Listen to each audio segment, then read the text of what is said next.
¿Cómo están? Bienvenidos. Les agradezco por estar al otro lado de la pantalla.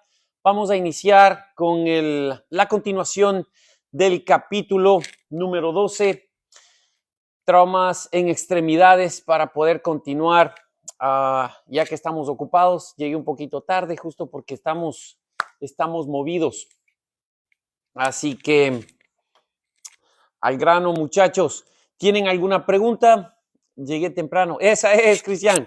Muchísimas gracias por estar ahí. Si no tienen ninguna pregunta, ya saben cómo va la dinámica. Vamos a empezar a explicar parte a parte lo del capítulo y luego hacemos las preguntas y respuestas, ¿ok?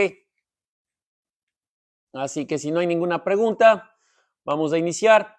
Si pueden, por favor, compartan, me regalan sus corazoncitos, me regalan regalos, pero sobre todo me regalan su atención para poder continuar, ¿ok? Les voy a dar la bienvenida para hacer el corte y poder mandarlo al YouTube. Así que aquí vamos a hablar. Sí, del síndrome de aplastamiento va a estar no en este capítulo, pero en el siguiente, donde vamos a terminar este capítulo y ahí vamos a tocarlo a fondo, pero podemos hablar algo ya al final. Así que, señores, bienvenidos, buenas noches. Vamos a iniciar con el estudio del capítulo número 12, PH-TLS, en su 10ª edición. Vamos a continuar con lo que nos quedamos la semana pasada. Y es en esto, lesiones específicas musculoesqueléticas.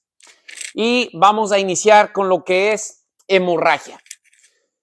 El sangrado puede ser dramático o puede ser sutil. O sea, puede ser abundante o puede ser poquito, que parece que no va a ser así como que va a afectar al paciente, ¿no? Independientemente de la apariencia de la herida, es la cantidad de sangre perdida y la velocidad de su pérdida lo que determina si el paciente podrá compensar o no va a compensar. Una buena regla para recordar es ningún sangrado es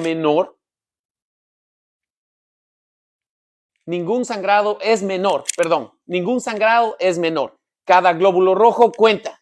Incluso un pequeño hilo de sangre puede provocar una pérdida sustancial de sangre si se ignora durante un periodo de tiempo suficiente. Es así que nosotros tuvimos un paciente que tuvo una herida autoinfringida y cuando llegamos le había puesto una venda compresiva unos compañeros del cuerpo de bomberos y nosotros pues, o mi compañero, ¿no?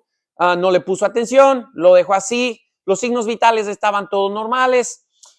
Durante el transporte el paciente empezó a ponerse un poco letárgico, la presión arterial había bajado un poco, se había puesto taquicárdico.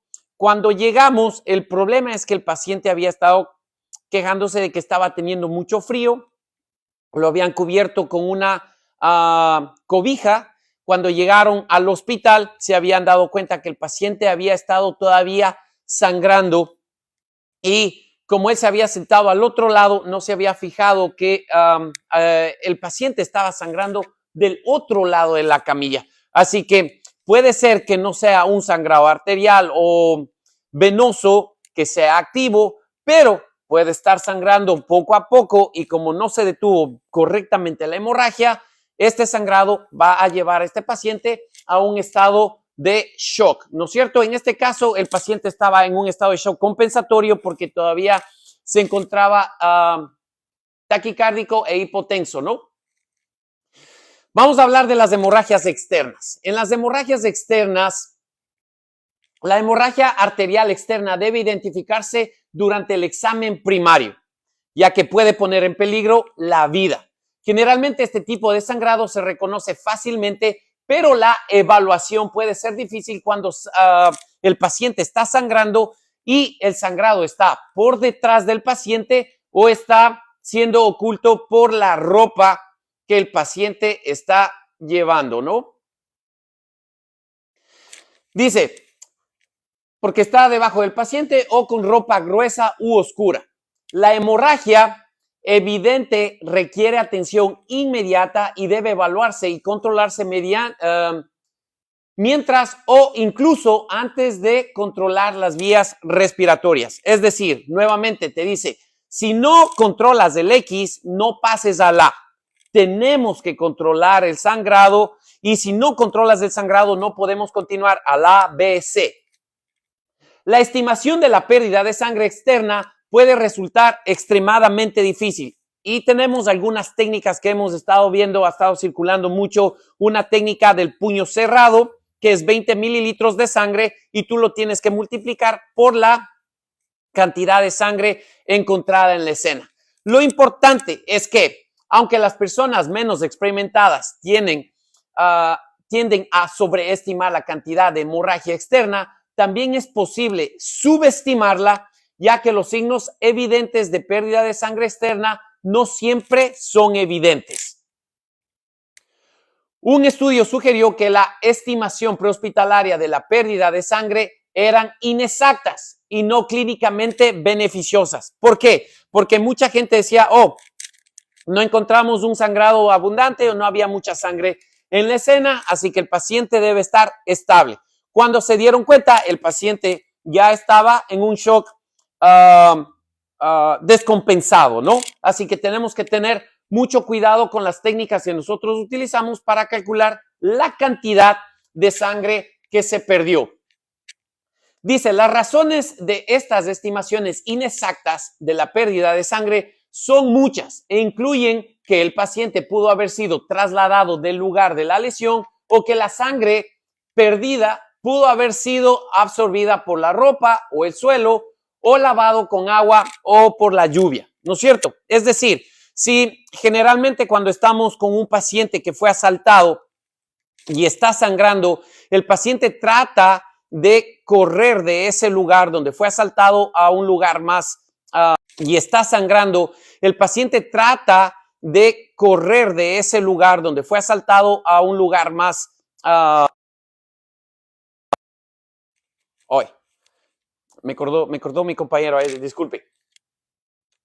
Entonces, cuando nosotros vamos a ver al paciente y vemos en donde lo encontramos, de pronto ya no va a haber la cantidad de sangre que pensábamos que perdió, ¿no es cierto? Y no va a ser una cantidad precisa de lo que podemos reflejar o pasar la información hacia el hospital. Con las hemorragias internas es un poco más complicado, ¿no es cierto? Las hemorragias internas es común en los traumatismos musculoesqueléticos y a menudo pasan siempre desapercibidas. Puede deberse a daños en los vasos sanguíneos principales, muchos de los cuales se encuentran muy cerca de los huesos largos del cuerpo, especialmente en las femorales, o roturas de músculos o fracturas de huesos. La hinchazón continua de una extremidad o una extremidad fría, pálida y sin pulso podría indicar que hay una hemorragia interna y está causando un síndrome compartimental. Así que tenemos que tener mucho cuidado, especialmente cuando estamos haciendo ya la evaluación secundaria, porque las hemorragias internas no te vas a dar cuenta en la evaluación primaria, sino en la secundaria. Y ahí, entonces, más adelante vamos a ver cómo se trata esto. Pero es importantísimo que cuando tú estás haciendo la evaluación de los pulsos, sensación y evaluación motora, tienes que darte cuenta si es que hay o no hay pulsos en las extremidades, porque eso sí es una emergencia real, ¿ok? Eso es una emergencia real que hay que ir al hospital que tenga capacidad para hacer cirugía inmediatamente. Una pérdida significativa de sangre interna puede estar asociada con fracturas. Las fracturas abiertas pueden asociarse con una combinación sustancial de hemorragia interna y externa, pero la falta de datos que se respaldan la cantidad de sangre perdida por una fractura determinada el muslo y la pelvis pueden contener suficiente volumen como para que la pérdida de sangre ponga en peligro la vida. Entonces es aquí que siempre vamos a revisar especialmente el fémur, los muslos y la pelvis, porque si el paciente está con un politraumatismo y se encuentra taquicárdico, hipotenso y no existe un sangrado externo, entonces eso tiene que ser una bandera roja para nosotros para darnos cuenta de que este paciente, hasta que se demuestre lo contrario, está teniendo un sangrado interno, ¿no es cierto? Y aquí tenemos la gestión para las hemorragias externas e internas. El tratamiento inicial de la hemorragia externa implica la aplicación de presión directa sobre la herida. Y nuevamente, señores, para ustedes que están al otro lado, que somos profesionales, lo más importante cuando llegamos a la escena y nos encontramos con alguien que está teniendo un sangrado, entonces tenemos que tener cuidado. Y lo principal, lo primero que tenemos que hacer es presión directa, ¿no es cierto? Presión directa. Eso es lo que necesitamos hacer cada vez que nosotros encontramos un sangrado, o por lo menos los profesionales de la salud, eso es lo que tenemos que hacer. Siempre la presión directa.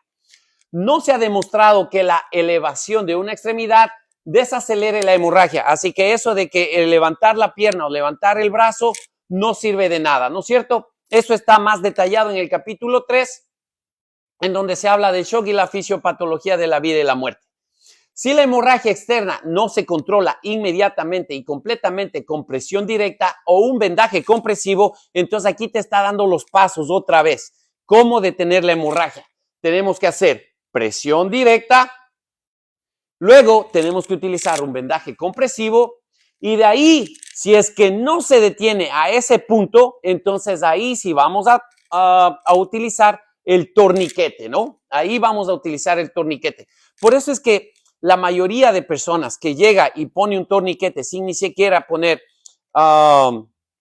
presión directa, es que pasa a ser parte de las estadísticas de las personas que no saben utilizar los torniquetes. Y ese es el problema, que no sabemos cuándo utilizar el torniquete y nosotros como profesionales, el torniquete no es nuestra primera línea de defensa, ¿no?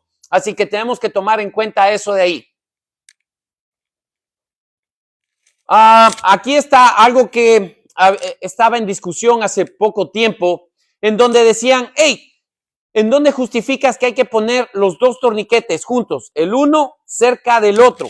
Está aquí, en este capítulo, donde dice, se debe aplicar un segundo torniquete junto al primero cuando no se controla la hemorragia. Entonces, si es que tú pusiste el torniquete, empezaste con presión directa, ¿no es cierto? Presión directa, vendaje, no se detuvo la hemorragia, vamos a utilizar nuestro torniquete. Si el segundo torniquete no fue suficiente, entonces dice que el segundo torniquete se lo tiene que poner junto al primero, junto al primer torniquete. Y aquí se resuelva el problema de que si se tiene que dejar un espacio o no se tiene que dejar un espacio. Siempre se tiene que poner juntos los dos torniquetes para evitar problemas de síndromes compartimentales, especialmente, y el dolor, ¿no? Para que no se empiece a atrapar ahí la sangre. Así que este es el capítulo 12, por si acaso, está en la gestión de las hemorragias, si es que ustedes lo quieren tomar después.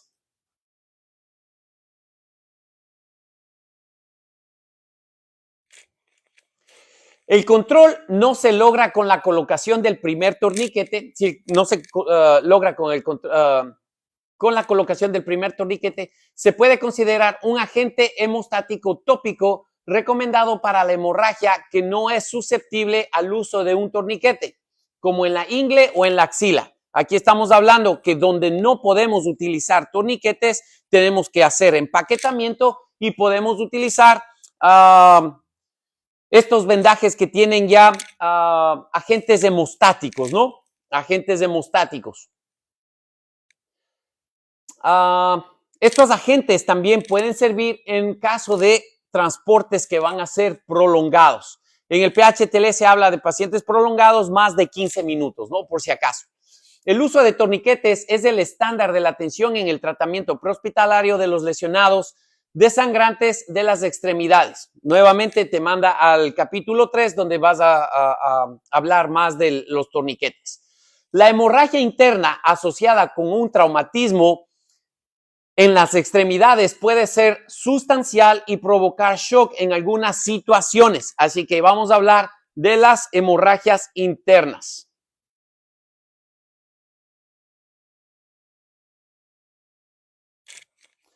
Como todas las demás hemorragias internas, el tratamiento de la hemorragia interna de las extremidades en el campo va a ser súper complicado o difícil y puede ser solo marginalmente efectivo, cualquier cosa que nosotros hagamos. La inmovilización de las fracturas siempre van a ayudar porque vamos a ponerlas en una posición anatómica. En caso de fractura pélvica con inestabilidad, una faja pélvica o una sábana envuelta alrededor de la pelvis puede reducir eficazmente el volumen pélvico, por tanto va a reducir indirectamente la hemorragia. ¿Qué es lo que quiere decir? Que cuando tenemos la fractura de la pelvis, vamos a tener más espacio donde pueda caber más sangre. El momento en que nosotros pongamos la faja pélvica, entonces vamos a reducir ese espacio y vamos a poner por ende presión para controlar la hemorragia. Después de controlar la hemorragia en pacientes con hemorragias potencialmente mortales en una extremidad, los profesionales de la atención prehospitalaria pueden repetir el examen primario y centrarse en la reanimación de la vía aérea, de la respiración y de la circulación. Nuevamente, nosotros siempre vamos a hacer X, A, B, C, luego vamos a volver al X, A, B, C, D, E, ¿ok? Porque tenemos que asegurarnos en la C que este paciente, cuando detuvimos la hemorragia, de verdad la pudimos detener. Ahora vamos a hablar durante el transporte. Durante el transporte se puede comenzar la administración de oxígeno y el inicio de la reanimación con líquidos intravenosos para pacientes con shock, teniendo en cuenta que cuando se sospecha una hemorragia interna, la presión arterial sistólica objeto siempre va a ser del 80 al 90 milímetros de mercurio. ¿Por qué tiene que ser 90? Mejor que 80. Siempre buscamos el 90. ¿Por qué? Porque con 90 es la presión que necesitamos para seguir irrigando, haciendo una perfusión adecuada de nuestros órganos blancos. Así que de 80 a 90, pero 90, y a esto le llamamos hipotensión permisible. Mientras la presión arterial media se mantenga entre los 60 y los 65. Y recuerden, cuando hablábamos del traumatismo cráneoencefálico, el objetivo de la presión arterial siempre es mantenerla en 110, ¿no? En 110. Para pacientes con sangrados menores y signos de shock u otros problemas que pongan en peligro la vida, el sangrado se puede controlar con presión directa y se debe realizar una evaluación secundaria. ¿Sí ven? Presión directa, esa es la clave para los profesionales para detener hemorragias. Si ustedes no saben cómo utilizar la presión directa, yo tengo el video, está en YouTube y aquí en TikTok, en Facebook, cómo detener hemorragias como profesionales de la salud. Vamos a hablar de una emergencia verdadera. Esta es una emergencia real, ¿ok? La extremidad sin pulso. Durante la evaluación del paciente, al intentar localizar e identificar los pulsos distales en cada una de las extremidades, una cosa a considerar es que la deformidad de las fracturas puede ser la causa de la disminución de la perfusión de las extremidades. Así que es importantísimo, señores, que una vez que ustedes hayan estabilizado al paciente, acuérdense que esto es una emergencia, pero no es prioridad. La prioridad siempre va a ser el X, A, B, C, ¿ok? En general, una vez que se ha completado el examen primario, ahí está, déjame adelante, X, A, B, C, si hay una extremidad deformada, que se observa sin pulso, intente realinear la extremidad para que tenga la apariencia general de una extremidad ilesa. ¿Qué es lo que te está diciendo? Que cuando tú veas una extremidad que tiene una ausencia de pulso, lo que tenemos que hacer es una reducción. Cuando tú haces la reducción, lo que estás haciendo es alinear la extremidad anatómicamente para que se vuelva a abrir las arterias, las venas y empiece a irrigar, a haber una perfusión en los órganos distales, ¿no? Especialmente en los dedos, en los pies y en las manos. Es importante tener en cuenta que el propósito de esta realineación no es reducir la fractura abierta o cerrada, especialmente habla de la fractura abierta por mucha gente que dice, oh, es que la fractura abierta no se la tiene que mover. Ya vamos a hablar de eso.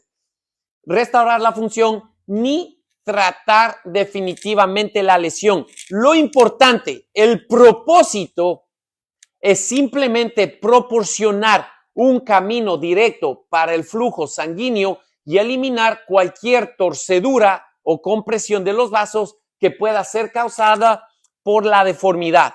Entonces, nuevamente, si nosotros encontramos una extremidad que no tiene pulso, esto es una emergencia verdadera.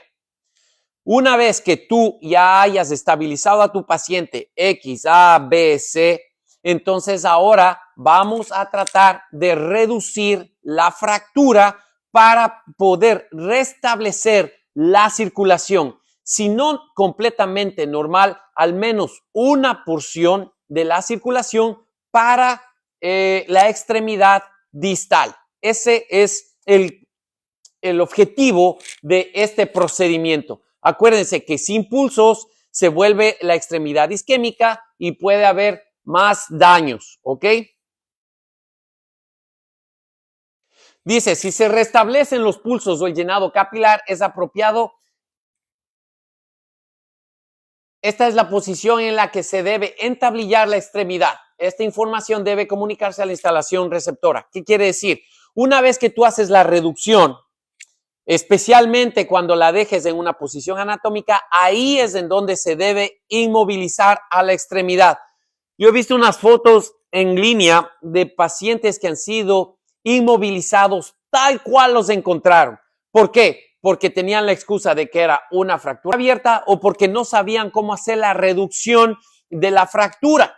En este caso, el paciente perdió la extremidad por el tiempo que pasó la extremidad isquémica, ¿no? Así que es importantísimo. Esto es realmente una emergencia y tenemos que tomarla en cuenta. Ojalá, señores, los que son ALS, son avanzados, paramédicos y tienen medicamentos, usen sus medicamentos. Tenemos que usar, señores, no solamente control del dolor, sino también podemos utilizar sedación, ¿no? Sedación. El mejor medicamento para esto es la ketamina. El mismo mecanismo de acción que crea el síndrome compartimental, aquí vamos a hablar nuevamente del síndrome compartimental, pero esto es causado por la fractura, ¿no? Por la deformidad que está cortando la circulación a la extremidad. El mismo mecanismo de acción que crea el síndrome compartimental también puede causar oclusión distal por sangrado e inflamación asociada dentro de compartimentos aislados proximales en las extremidades. En la evaluación de una extremidad sin pulso se debe considerar la posibilidad de detectar un síndrome compartimental que se analiza más adelante en este mismo capítulo. Vamos a hablarlo, pero más adelante.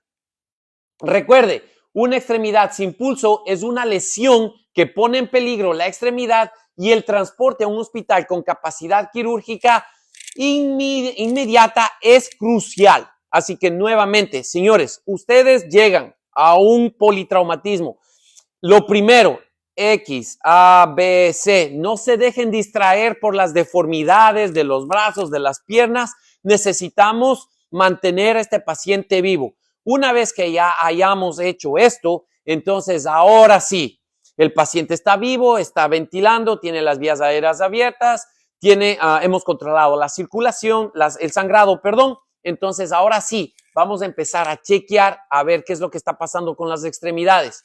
Y si la extremidad no tiene pulso, señores, vamos a hacer una reducción para devolverle el pulso a esa extremidad. Eso es prioridad. Esto es una verdadera emergencia. Esto de la fractura pélvica es largo, así que espérense, no se me vayan a dormir. Vamos a hablar de las fracturas pélvicas, ¿ok? Las fracturas pélvicas graves u otras alteraciones graves del anillo pélvico presentan una serie de problemas desafiantes para los profesionales de la atención prehospitalaria. Les voy a decir desde ya, ¿por qué ese es el problema? Porque nunca nos enseñaron a hacer la evaluación secundaria como debe de ser para darnos cuenta si hay o no hay lesiones pélvicas, ¿no? Entonces, lo único que te dicen, libro abierto, libro cerrado, libro abierto, libro cerrado. Así que no es así como se hace. Vamos a ver cómo realmente se toma en cuenta esta evaluación de la pelvis.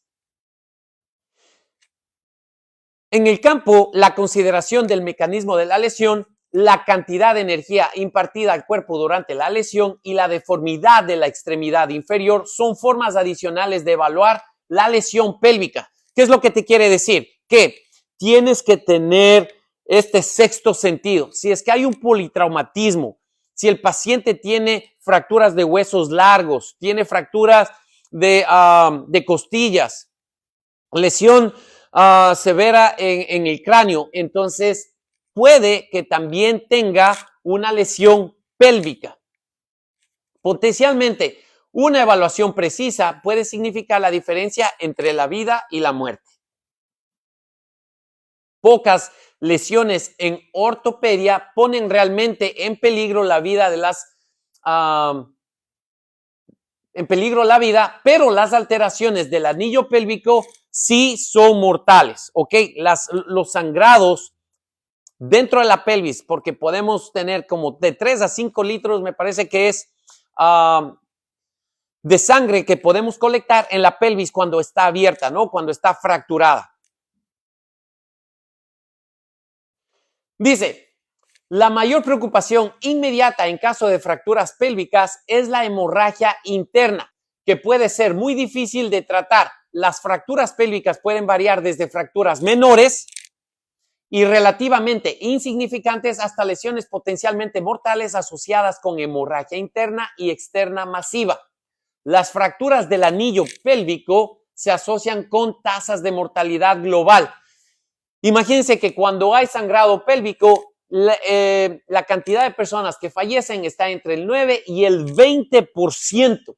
Además, la presencia de una fractura en el anillo pélvico en un traumatismo cerrado es un factor de riesgo independientemente de la muerte, ¿no? Aquí nos enseña una radiografía. Podemos ver por la radiografía que es un paciente masculino, pero podemos ver la separación y la fractura que es severa, ¿no? Entonces, en esta separación, prácticamente el paciente está así. Ahí se puede colectar muchísima más sangre. Por eso es que lo importante de las fajas pélvicas y mantener cerrado, estabilizado y poner presión para evitar el sangrado dentro de la pelvis, ¿no? Así que eso es un ejemplo claro para que ustedes lo puedan ver.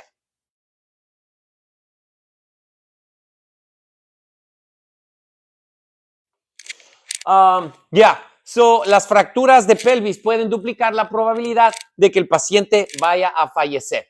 Los pacientes con fracturas pélvicas frecuentemente tienen lesiones asociadas, incluyendo lesiones como, ahí está, lesiones cerebrales traumáticas, fracturas de huesos largos, lesiones torácicas, roturas uretrales en los hombres, traumatismo esplénico y traumatismo hepático y renal, ¿no? Así que el vaso, vamos a tener lesiones en el vaso, en el hígado y en los riñones. Para evaluar la pelvis, una presión manual suave adelante y hacia atrás de los lados pueden identificar crepitación o inestabilidad. Es aquí donde te está explicando. Ok, miren, para la evaluación de la pelvis, una presión manual suave, ¿no? Esta presión que te está diciendo no es la que te dicen presiona. Móntate encima del paciente para ver si es que hay o no hay una lesión pélvica. La lesión, perdón, el examen de la pelvis solamente se hace muy, como le dice aquí, suave.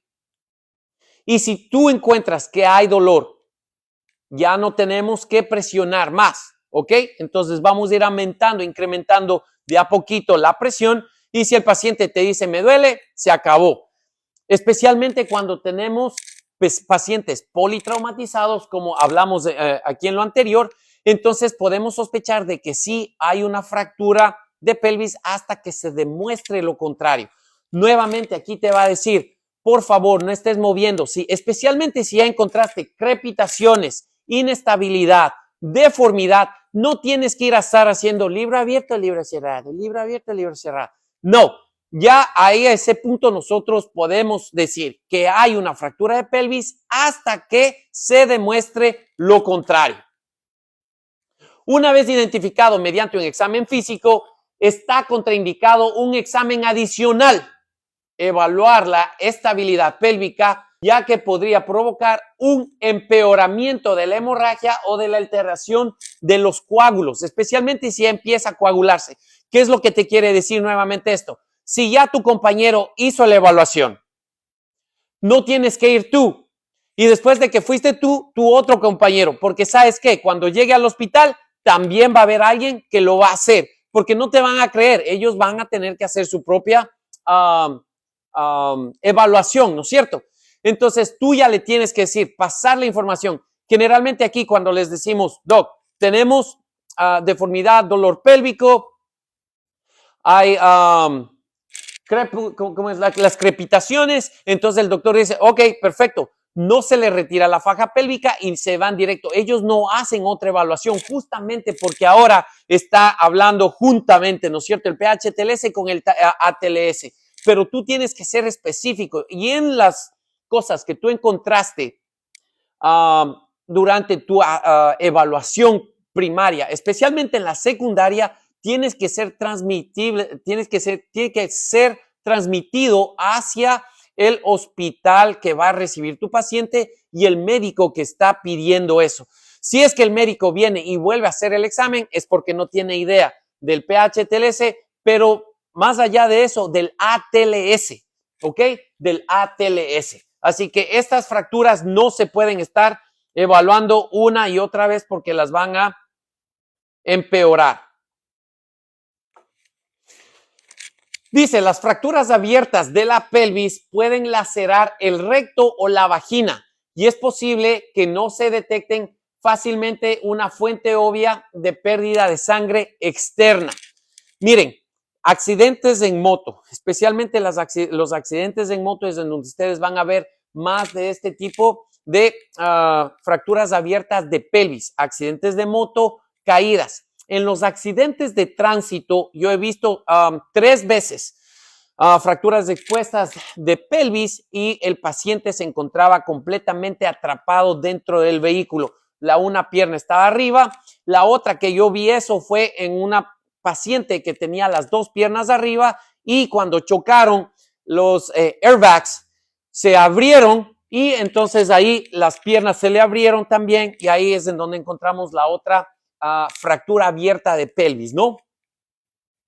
La segunda paciente obviamente no sobrevivió, pero ¿por qué? Porque este tipo de traumas son altamente mortales. El sangrado hasta llegar y tratar de sacar a estos pacientes de los vehículos son tan mortales que generalmente cuando llegamos se hace la extracción de los pacientes del vehículo, ya fue demasiado tarde por la exsanguinación, ¿no? No es función del profesional de la atención prehospitalaria identificar y clasificar los patrones de fractura pélvica o determinar si existe una laceración oculta que la convierte en una fractura abierta. Eso no es nuestro trabajo. Para nosotros, vemos que el hueso está afuera, señores, es una fractura abierta y punto. El objetivo principal es el identificar fracturas pélvicas potencialmente mortales y obviamente brindar el tratamiento adecuado, ¿no? El tratamiento adecuado.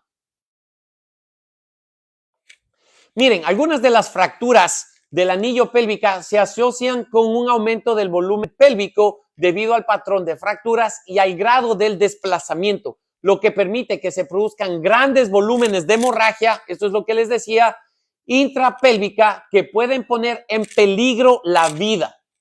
La reducción cerrada de la pelvis mediante la aplicación de una faja requiere una colocación simple, pero específica para garantizar que haga lo que se supone que tiene que hacer, que es que, ahorita vamos a hablar, esta es la faja pélvica, ¿no es cierto?, que tenemos que hacer y es muy simple de colocarla, nada complicado.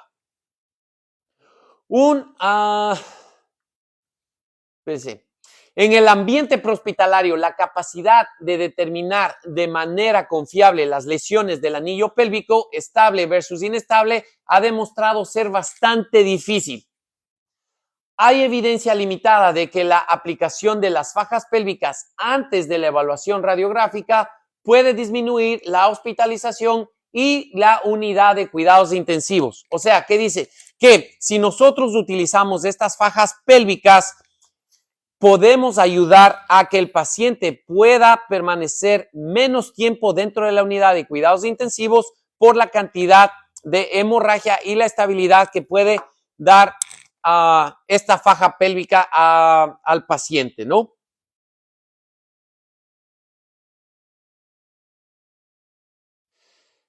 Dice, la recomendación en consenso es aplicar una faja pélvica en el ámbito prehospitalario. Siempre colocar la faja pélvica en el ámbito prehospitalario.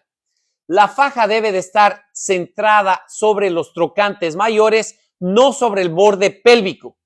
Comúnmente las fajas se colocan demasiado arriba, lo que puede comprimir el abdomen y en casos extremos dificultar la ventilación.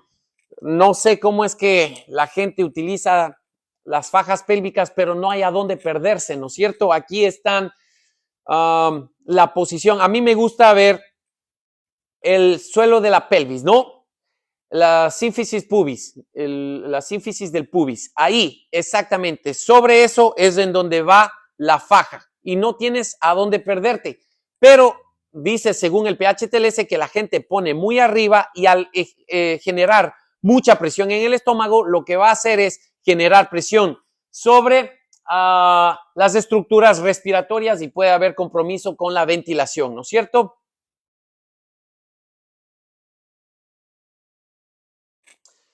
Dice, confirmar la ubicación adecuada permite la transferencia de la compresión desde la faja a la pelvis independientemente del hábito corporal. El resultado de una colocación adecuada es una reducción del volumen pélvico, que es lo que queremos, ¿no es cierto? ¿Por qué utilizamos la faja pélvica? Aquí está la respuesta.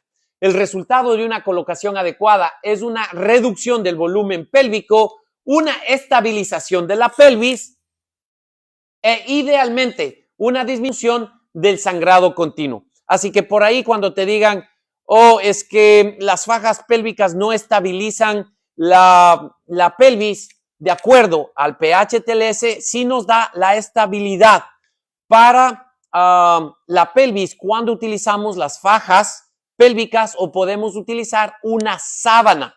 Podemos utilizar una sábana para la estabilización de estas fracturas de pelvis, ¿no? Y ya casi vamos terminando con lo que vamos a revisar hoy.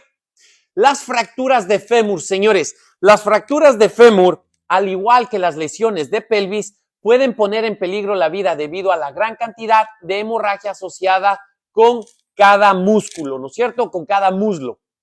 Un adulto puede perder suficiente sangre por una fractura de fémur como para desarrollar inestabilidad hemodinámica y shock. En ausencia de condiciones que pongan en riesgo la vida, se debe aplicar una férula de tracción para estabilizar las fracturas sospechadas de la porción media del fémur.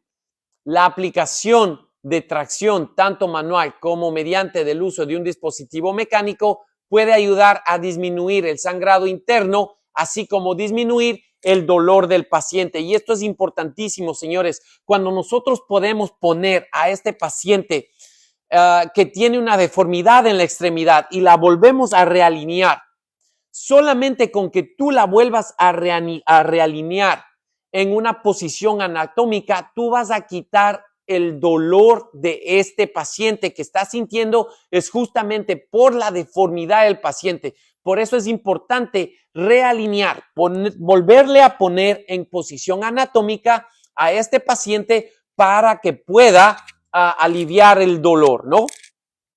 Nuevamente, si tú eres avanzado, ¿no es cierto? Paramédico, técnico de emergencias médicas avanzado y tienes control del dolor y sedación, por favor, utiliza esto antes de hacer las reducciones. Pero si tú eres básico, te prometo que cuando tú empieces a tratar de inmovilizar al paciente con un pie deformado y lo inmovilizas así, le vas a hacer 3 veces más daño de que cuando tú puedes hacer la reducción de esa extremidad, la reducción de esa extremidad y ponerla en la posición anatómica. Es lo más importante, especialmente por lo que habíamos revisado de cuando vamos a perder pulsos, ¿no? No te estoy diciendo que al nuevo, al que no sabe de anatomía, fisiología, le regalaron el título, no tiene idea de lo que está haciendo, no sabe cómo poner una curita, no sabe cómo utilizar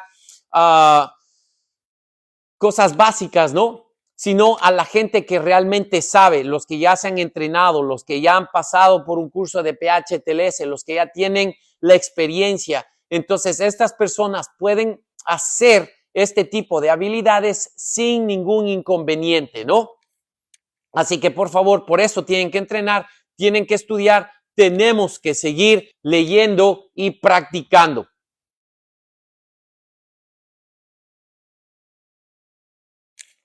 Entablillar el fémur representa una situación única debido a la musculatura del muslo. Los poderosos músculos del muslo a menudo dificultan la reducción, realineación y estabilización con ferulación o tracción. Se pone un poquito complicado, pero no es tanto, ¿ok?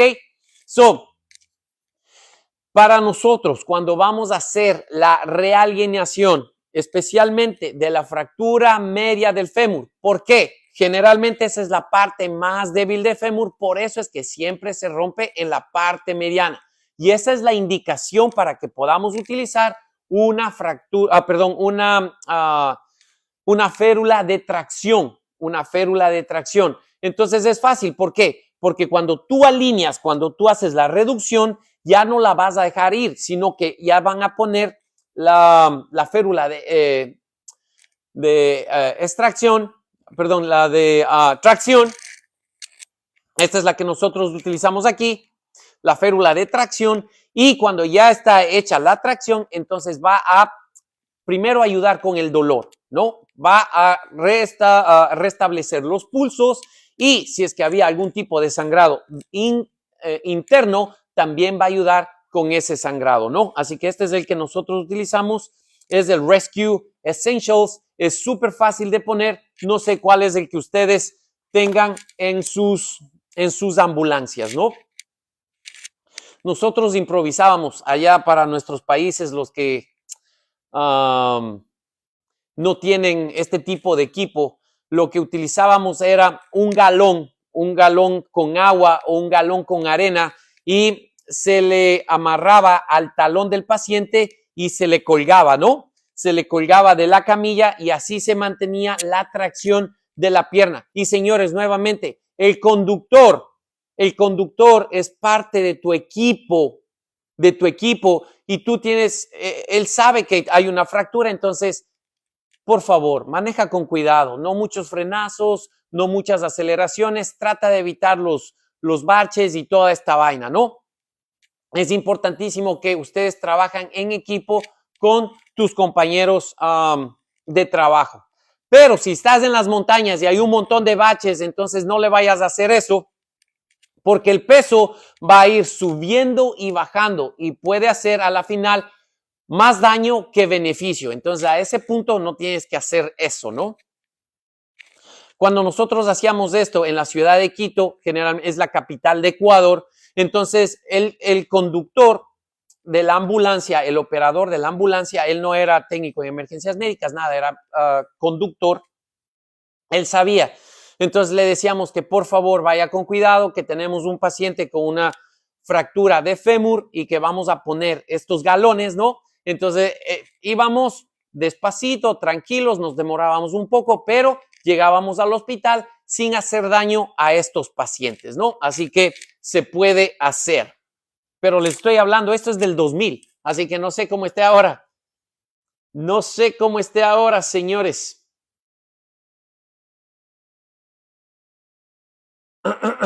Y para ir terminando con esto, vamos a ir terminando la noche de hoy. Son las 8 de la noche. Las contraindicaciones para el uso de la férula de tracción son dos, ¿ok? Dos contraindicaciones para el uso de la férula de tracción. El primero, cuando tenemos abulsión o amputación del tobillo o del pie, ¿no? Abulsión o amputación del tobillo o del pie. Y cuando hay sospechas de fractura adyacentes a las rodillas, ¿ok? Entonces ahí no se puede utilizar la férula de tracción. Hay otras que se ponían hasta la parte de acá arriba y esas tienen la contraindicación que cuando tenemos sospecha de la fractura de la cabeza de fémur o fractura de cadera, no se puede utilizar tampoco. Así que les estoy dejando esas dos que dice aquí en el PHTLS y la tercera que sería la sospecha de fractura o dislocación de la cabeza del fémur, ¿no? Así que ahí están todas las contraindicaciones de las férulas de tracción, señores. Así que hasta aquí ha llegado la clase de la noche de hoy. Gracias por haber estado al otro lado de la pantalla. Al inicio estaba un poquito así como que corre, corre, que te cojo porque ya nos toca salir otra vez. Así que vamos a estar aquí. Espero que les haya gustado. Vamos a iniciar con el estudio de caso, cómo tratarlo.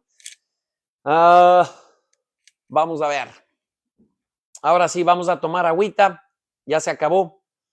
Hasta ahí va a llegar la clase en el YouTube. Ahorita tomemos agüita. Les leo si es que tienen preguntas, señores. Preguntas. Dice, te pusiste nervioso, dice, las nenas te hacen poner rojo, dice, de vuelta.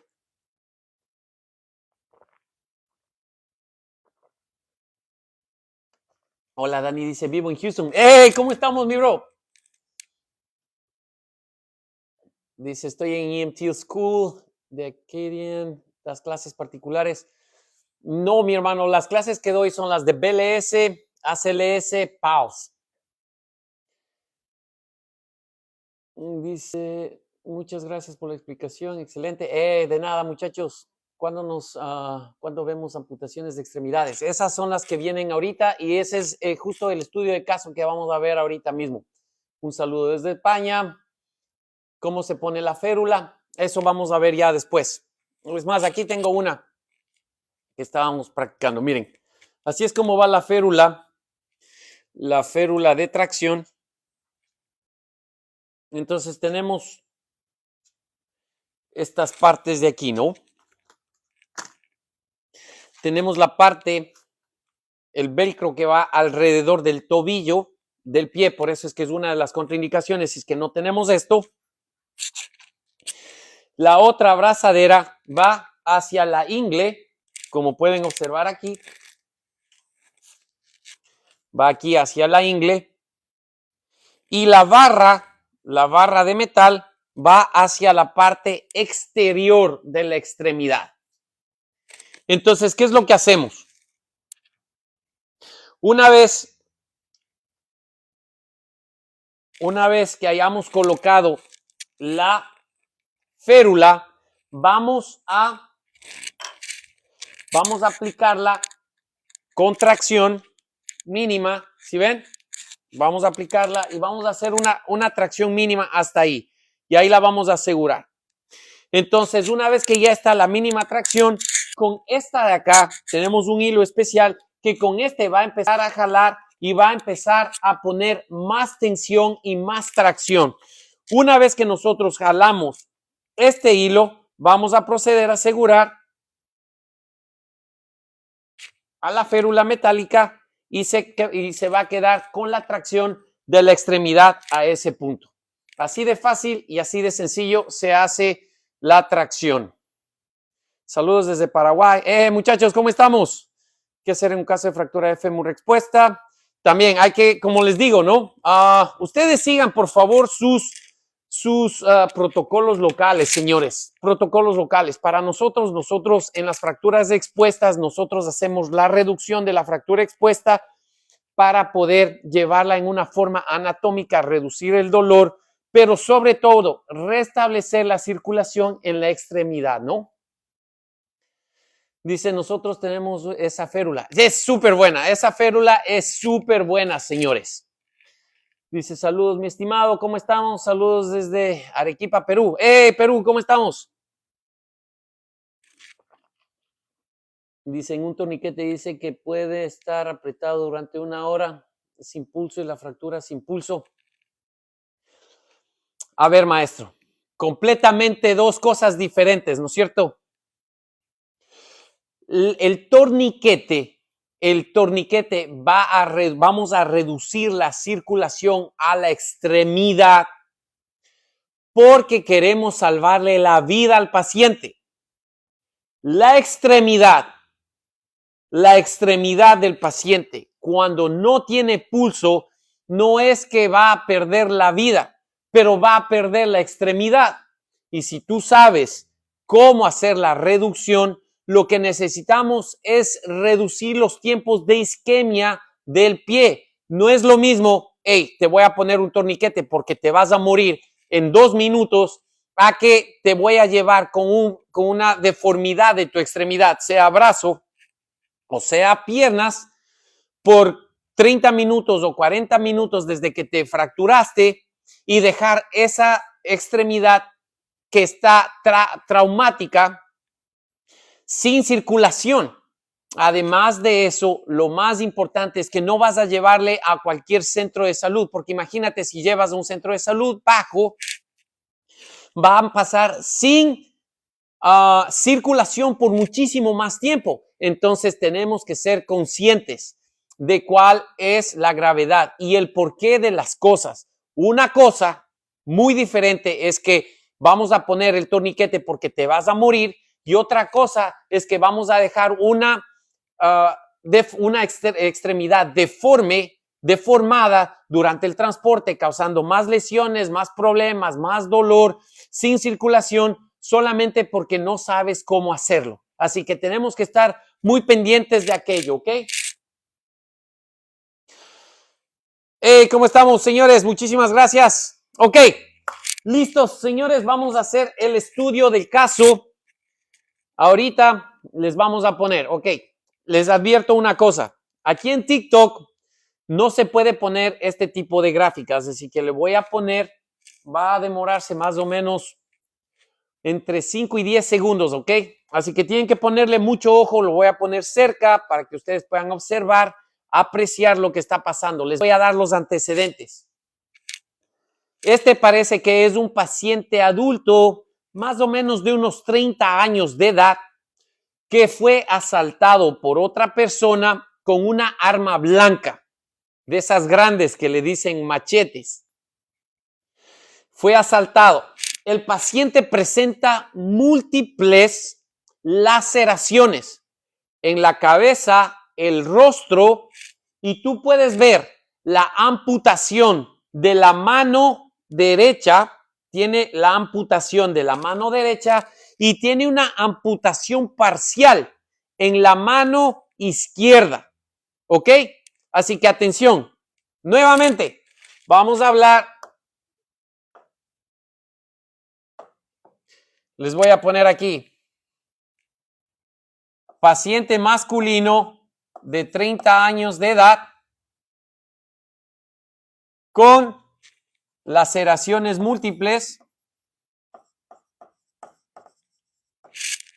y tiene amputación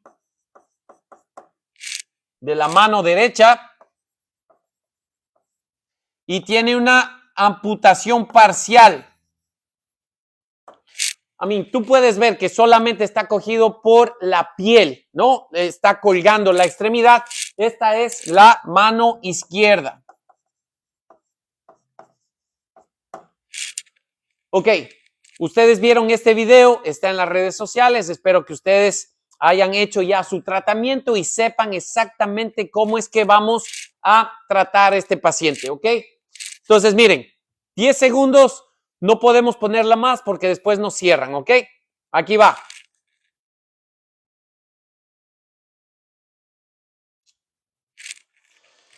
Ustedes pueden ver la amputación de la mano derecha, la mano izquierda va colgando. Aquí viene, ¿ok?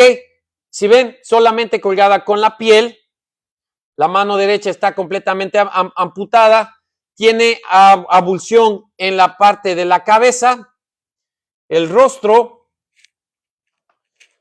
por última vez,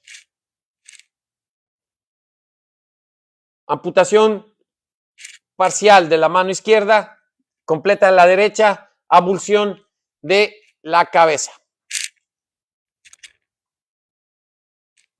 Punto.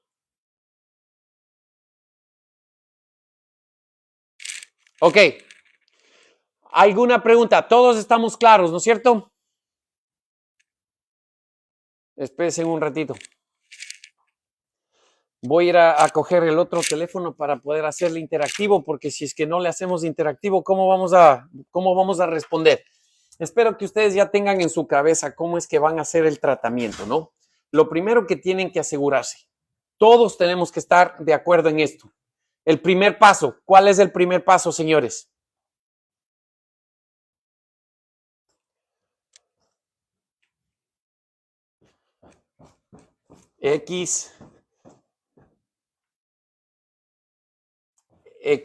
Control de hemorragias. Exactamente. Acuérdense, ¿ustedes creen que por donde él está caminando ya es seguro o no es segura la escena?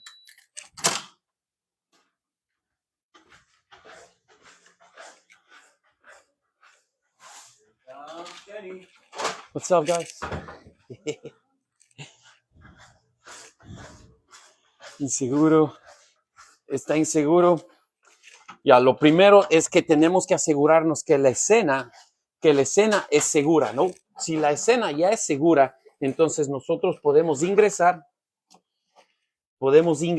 pero si la escena, ustedes piensan o tienen la más mínima duda de que esta escena no es segura, entonces no podemos ingresar.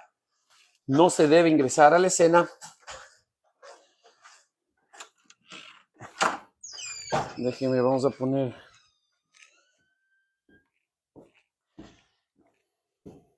No, que cuando llegué a darles la clase, justo llegué de una emergencia y no pude coger nada. Llegué directo a la clase. Ok, dice asegurar. Sí, vendaje compresivo.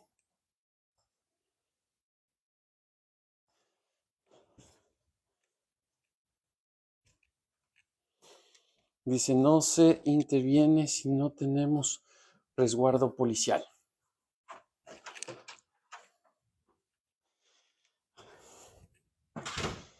Dice, bro, mañana tengo que dar clase de Stop the Bleed. Me sirven mucho tus clases. Maestro, para eso estamos, para ayudarlos. Ok. Miren, aquí vamos. Déjenme, me conecto para poderles ir leyendo y poder hacer interactivo esta vaina.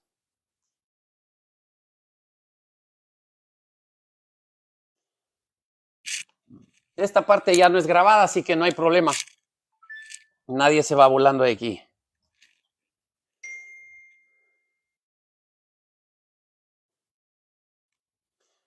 Ok. Listo, ahí disculpen que he pasado a full men trabajando. Ok. Listo, nos estamos conectando. Y ahora sí podemos.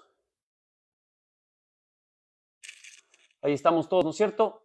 Ahí estamos, ¿sí se puede ver la pantalla entera? Sí. La luz está muy brillante. Déjenme cambiar todo.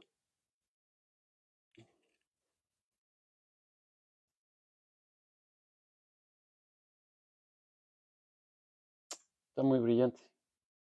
Déjenme le apago las luces. There you go. Ahí estamos mejor. Ok, listo, muchachos. Ahora sí. Miren, entonces, lo primero que tenemos que hacer es siempre la seguridad de la escena. Especialmente, ¿por qué? ¿Por qué la seguridad de la escena siempre va a ser nuestra prioridad?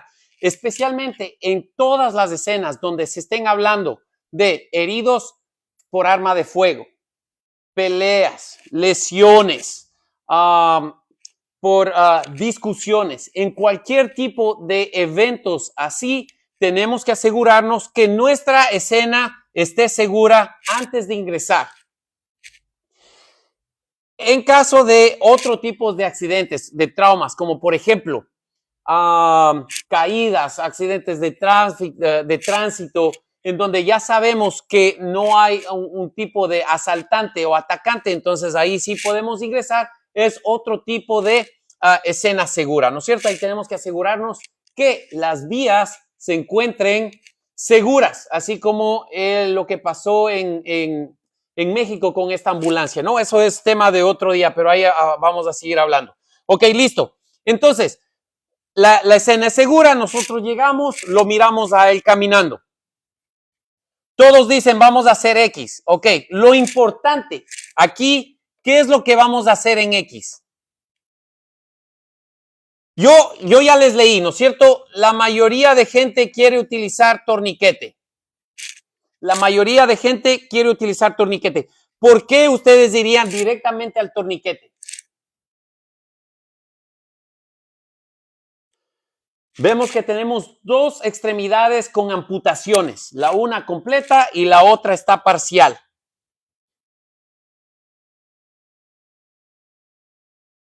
Por la amputación. Seguridad de la escena y vendaje compresivo. Perfecto. Ok, aquí viene el razonamiento, el por qué no vamos a ir al torniquete primero. Lo primero que estábamos viendo en esta clase es que cuando encontramos este tipo de sangrados en las extremidades, lo primero que nos recomienda es que presión directa. Generalmente, cuando tenemos amputaciones parciales en las extremidades bajas de los brazos, especialmente, no amerita torniquete. Tú vas a tener suficiente presión con presión directa y con vendaje compresivo para detener este tipo de hemorragias. Ahora, si estamos hablando de arterias muchísimo más grandes como las humerales, entonces ahí sí vamos a necesitar algo más sólido como el torniquete.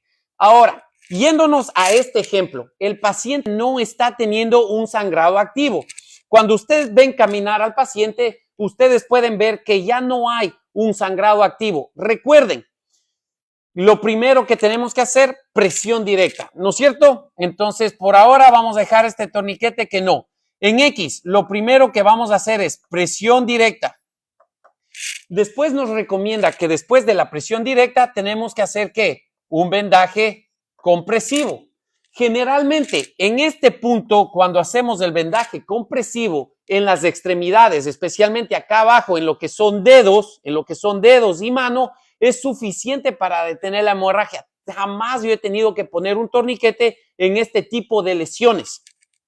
Pero, utilizando este ejemplo aquí, el paciente no está teniendo un sangrado exsanguinante. Recuerden, el torniquete se utiliza ante un sangrado que no se dio a la presión directa, al vendaje compresivo y todavía sigue sangrando.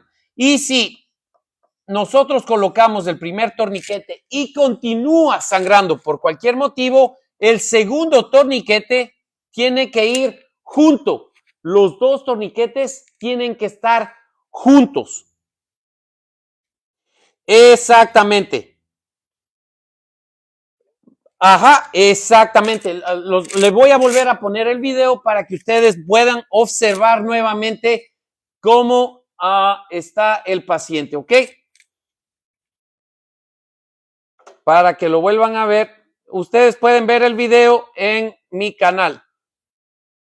Vean, si ve, la mano derecha no está sangrando y la mano izquierda que tiene la amputación parcial tampoco está sangrando. ¿De dónde sí está teniendo el sangrado? En donde sí está teniendo un sangrado que continúa es en el sangrado que tiene en la cabeza y el rostro. Aquí sí todos ustedes pueden ver cómo todavía la sangre está cayendo, ¿no es cierto? Exactamente. Entonces, para nosotros, la prioridad número 1, detener la hemorragia. Vamos a detener la hemorragia. X, sí, pero por favor, acuérdense lo primero que estábamos viendo, lo que te recomienda el PHTLS en esta edición, en este tipo de traumas en extremidades, es que por favor no te asustes, no te alteres. Que la gravedad de las deformidades en las extremidades pueden llevarte a desenfocarte de lo principal. Así que, nuevamente, X, vamos a ir directo a la presión directa. Si no podemos controlar con presión directa, vamos a utilizar vendaje compresivo. En este caso, este paciente ya no está teniendo un sangrado arterial, no está exsanguinándose, no hay un sangrado activo, entonces no vamos a utilizar torniquetes. Con el vendaje compresivo va a ser más que suficiente. Ok, señores, ahora no vamos a pasar todavía de aquí. ¿Qué pasa con la extremidad que se encuentra parcialmente amputada y con la mano que ya estuvo amputada? ¿Qué hacemos con esas dos extremidades?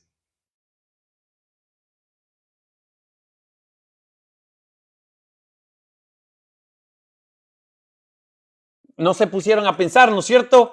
¿Qué vamos a hacer con las manos, con la mano amputada y con la otra que está solamente colgada con la piel?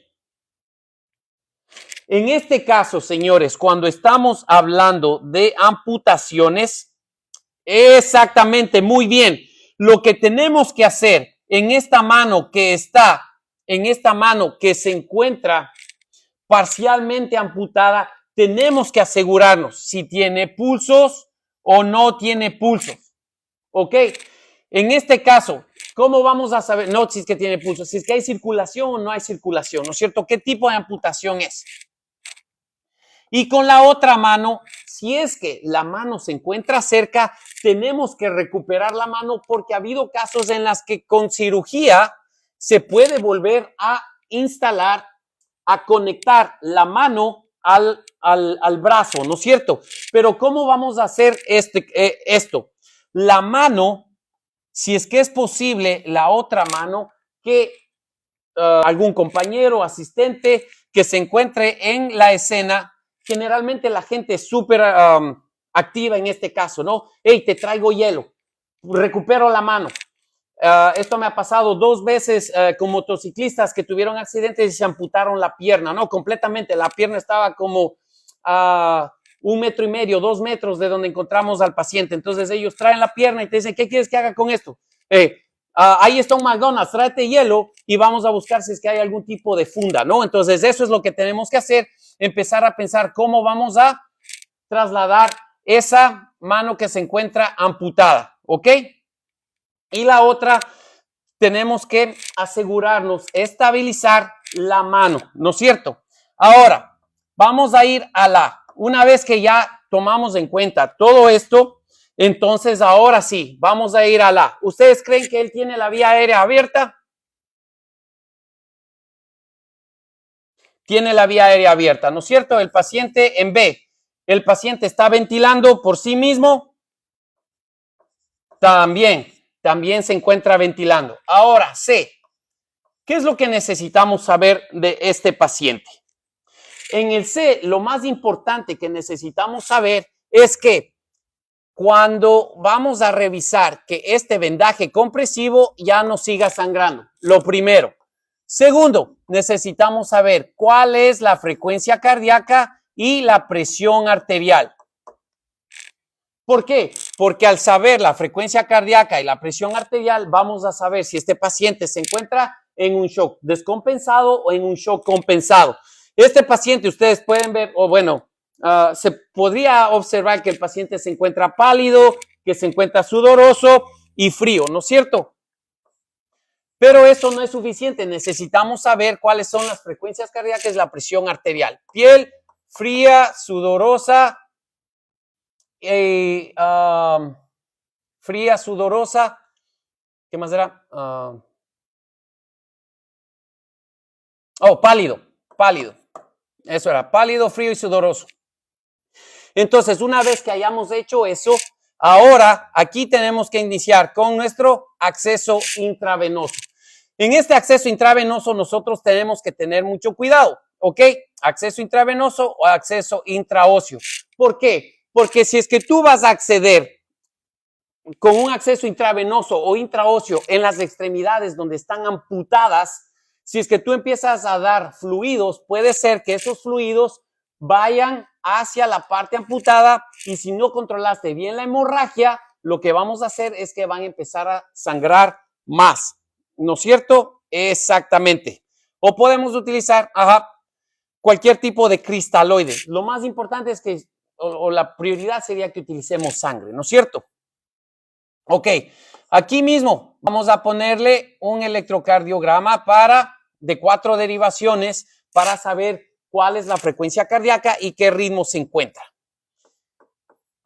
Hasta ahí, señores, vamos a ir A, B, C, D. Vamos a hacer aquí la escala de coma de Glasgow. Y por último, en la E. En la E vamos a hacer el examen de cabeza a pies y vamos a hacer la exposición de todo el cuerpo, ¿no es cierto? En este caso lo vamos a poner desnudo, lo vamos a tener ya dentro en la ambulancia. Aquí en el examen de cabeza a pies es en donde vamos a ir y vamos a poner la atención al sangrado de la cabeza. Nuevamente, ¿por qué no lo pusimos aquí en la X? Porque ese sangrado de los capilares, la hemorragia capilar, no es prioridad, ¿no es cierto? La prioridad siempre va a ser la hemorragia arterial y la venosa. Esas sí van a ser prioridades. Ahora sí vamos a poner atención a este sangrado que tenemos en la cabeza. ¿Cómo vamos a detener esta hemorragia en la cabeza, señores?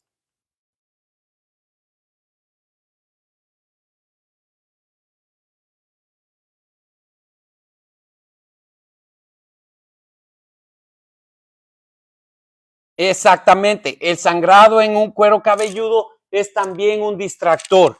Por eso es que no le íbamos a poner atención a lo que estaba sangrando la cabeza, aunque tenía una abulsión, ¿no es cierto? Ustedes pueden ver en el video cuando el paciente está caminando que tiene una abulsión aquí en el cuero cabelludo, pero eso no va a llevarle a un shock hipovolémico. Lo que sí puede llevarle a un shock hipovolémico era los sangrados masivos de las amputaciones de las extremidades, ¿no es cierto? Exacto, exactamente. Vamos a poner presión directa también y vamos a poner un vendaje compresivo en la cabeza.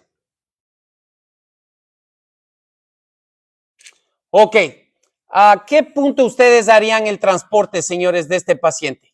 Ustedes harían el transporte del paciente una vez que ya le están poniendo la capelina, la presión directa y el vendaje compresivo en la cabeza, o lo hubieran hecho antes de iniciar esta parte de aquí.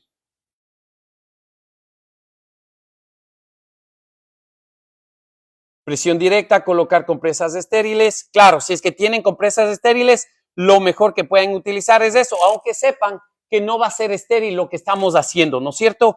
Eso es un poquito contraproducente, porque en la ambulancia ninguno de los procedimientos que hacemos es estéril, pero mientras menos contaminado sea lo que estamos haciendo, va a ser muchísimo mejor para el paciente, ¿no es cierto? Antes de iniciar, exactamente. Entonces, miren, así como están diciendo, después de que hayamos llegado al C, aquí es en donde nosotros tenemos que iniciar nuestro transporte. ¿Por qué? Acuérdense que el transporte rápido, después de estabilizar a nuestro paciente, especialmente a este, es lo que nos dice el PH-TLS. Generalmente estamos hablando de 10 minutos o menos, ¿no es cierto? Menos de 10 minutos, igual. 10 minutos o menos es lo que tenemos para la estabilización de este paciente y empezar el transporte. Y 10 minutos, señores, 10 minutos es muchísimo. 10 minutos en una escena es mucho tiempo, así que todo el resto podemos utilizarlo para hacer en el transporte, durante el transporte. Exactamente, entonces ahora sí, muy bien, Rolito, miren. Ya terminamos nuestra evaluación primaria y evaluación secundaria. Ahora, en esta evaluación secundaria, lo que tenemos que hacer, continuando con una evaluación secundaria, lo que vamos a hacer es, ya X está controlado, A está abierta, B está ventilando, C. Nuevamente, ¿qué tenemos que hacer en C?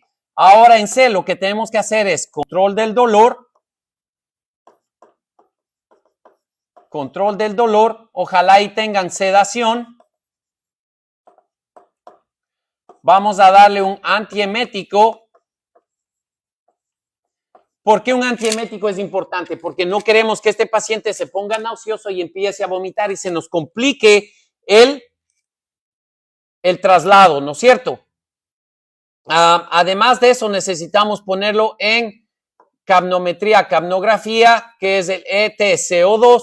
¿El por qué? Porque el ETCO2 no solamente valora la respiración, sino también te va a decir cómo está el gasto cardíaco, la presión arterial y la frecuencia cardíaca, ¿no?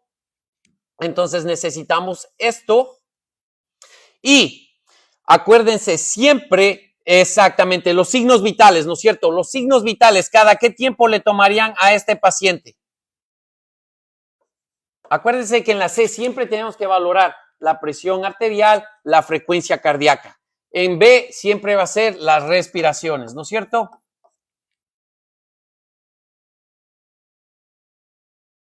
Exactamente, cada 5 minutos. Perfecto, muchachos. Cada 5 minutos nosotros vamos a hacer la valoración de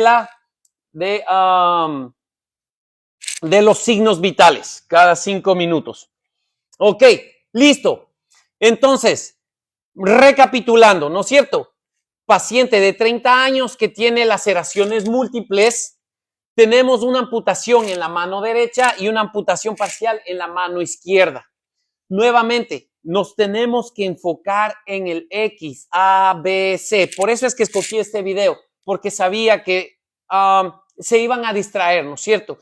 Y lo que nos dice el objetivo de este capítulo justamente es eso. Hey, no te distraigas con las lesiones de las extremidades. A la final del día, señores, lo más importante en las extremidades es el control de hemorragias. Pero ¿cómo vamos a hacer el control de hemorragias? En X, nuevamente, vamos a hacer siempre presión directa, después vamos a hacer vendaje compresivo. Después del vendaje compresivo, si es que no pudimos detener esa hemorragia, entonces sí vamos a ir al torniquete. Si no pudimos controlar el sangrado, vamos a utilizar 2 torniquetes. Después de eso, vamos a ir a recién ahí, vamos a abrir vías aéreas y mantenerlas abiertas. Al B, si el paciente no está ventilando, vamos a ventilar al paciente y darle oxígeno.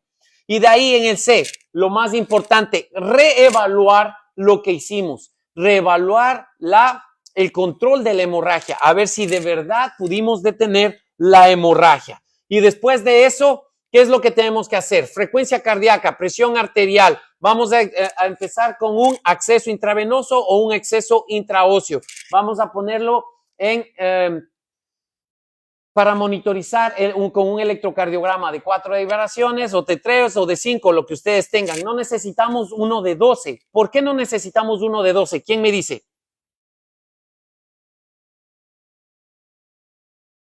¿Quién me dice por qué no necesitamos un electrocardiograma de 12? Sí, también podemos chequear la glucemia, especialmente si el paciente tiene historia de diabetes, ¿no? Exactamente, muy bien. ¿Por qué? ¿Por qué no necesitamos una de 12? Porque este no es un paciente cardíaco. Este paciente no es como que estaba teniendo dolor en el pecho o está teniendo una angina estable o inestable. Lo único que necesitamos monitorizar es cuál es la frecuencia cardíaca y cuál es el ritmo en el que se encuentra. ¿Ok? Exactamente, muy bien muchachos, así mero. Y de ahí sí vamos a ir al D. Generalmente este D, acuérdense que nosotros siempre hacíamos el ADVI acá arriba, ¿no es cierto? Eso me olvidé decirles. El ADVI nosotros siempre tenemos que hacer en la parte superior, el ADVI, alerta, dolor, verbal, inconsciente. En el D, lo que necesitamos obtener es el Glasgow, ¿ok? Es el Glasgow. Y por último, en el E, aquí es en donde nosotros nos enfocamos en las extremidades deformes, las fracturas, dislocaciones y otro tipo de condiciones en las extremidades. Aquí sí es en donde vamos a hacer. Ahora sí vamos a ver, hey, tenía una abulsión aquí en la cabeza, ok, ahora es tiempo de tener en cuenta lo que pasaba en la cabeza y aquí en el rostro la laceración, ¿no es cierto?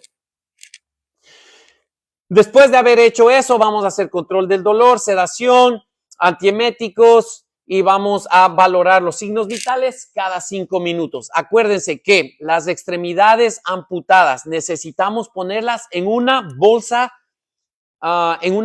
plástica. Y esta bolsa plástica la vamos a poner adentro de otra bolsa plástica con hielo, ¿ok? Adentro de esta bolsa plástica con hielo y así vamos a transportar esta extremidad hacia el hospital para que ojalá puedan volver a pegarle la extremidad que fue amputada, ¿no? Ahora, lo que sí estamos hablando, miren, ustedes ahorita que estamos hablando de esto, vamos a hablar de los fluidos, ¿no es cierto? ¿Qué es lo que nos decía aquí el capítulo? Cuando estamos hablando de que el paciente, si es que se encuentra en shock, queremos buscar que la presión arterial se encuentre entre 80 y 90 milímetros de mercurio. Como yo siempre les he dicho, lo más importante para mí sería que por lo menos lo mantengamos a 90. ¿Por qué? Porque a 90 es la presión mínima para seguir manteniendo una buena perfusión de los órganos blancos, ¿no es cierto? Entonces, ¿cómo vamos a hacer? Una hipotensión permisible y para mantener esta hipotensión permisible nosotros tenemos que tener muchísimo cuidado con los electrolitos que nosotros vamos a dar, ¿no es cierto? Perdón, no electrolitos, con los cristaloides, con los líquidos cristaloides que vamos a dar. Ahora, si nosotros le vamos a dar sangre, blood, entonces aquí sí le podemos dar 1 a 1, ¿no es cierto? Generalmente vamos a tener 500 mililitros de sangre y podemos darle hasta 2 paquetes. Así que eso sí es que tienen sangre. Pero si solamente tienes cristaloides, generalmente es mejor el lactato de Ringer que la solución salina. Pero si no tienes lactato de Ringer, la solución salina está bien. ¿Con cuánto vamos a iniciar? Con un bolo de, podemos iniciar con un bolo de 500 y de ahí vamos a ir incrementando en bolos de 250. Bolos de 250. Nunca vamos a dar más de 2 litros, jamás más de 2 litros. 2 litros es el total máximo que se puede dar.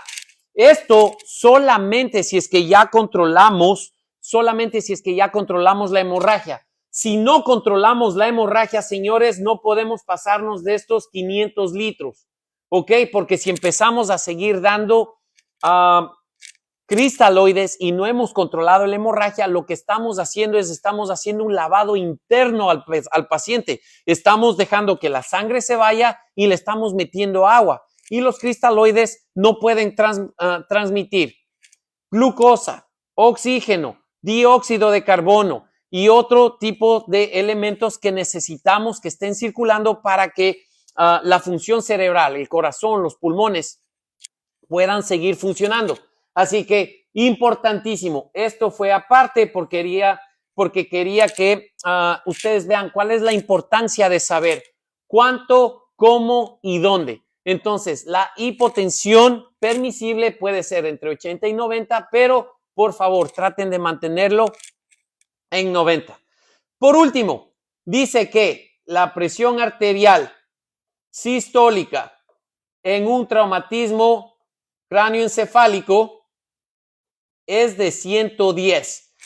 No puede ser de menor, porque si es que empieza a tener menos, va a empezar a haber un incremento en la presión intracraneal, causando más edematización a estos pacientes. Así que por eso es que no vamos a hacerlo.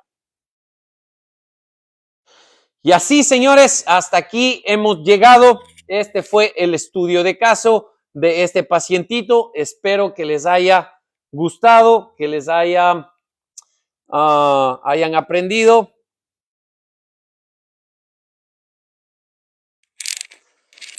Ahora sí, me sentaré. Vamos a tomar un descansito. Vamos a leerles, señores, a ver cómo les va. Dice, saludos amigos. Hey, Mitch, ¿cómo estamos, mi hermano? Ahí escuchándote en tus intervenciones. Dianita dice, interesante, gracias. Hola, brother. Hey, Hunter, ¿cómo estamos? Muchas gracias. Dice, tengo 14. Dice, ¿qué hago en una herida, en una herniación craneal? Como prehospitalaria no podemos hacer nada, ¿no? Tenemos que transportar al paciente en una posición entre 30 y 45 grados, folders o semi-folders, y llevarle al hospital, ¿no? Siempre estar haciendo evaluación de la escala de Cincinnati para asegurarnos que el paciente no esté teniendo una herniación, ¿no? Evaluar las pupilas, darle medicamentos para la náusea. En estos pacientes, si es que están súper graves, lo mejor es intubarles y evitar que haya más presión, ¿no?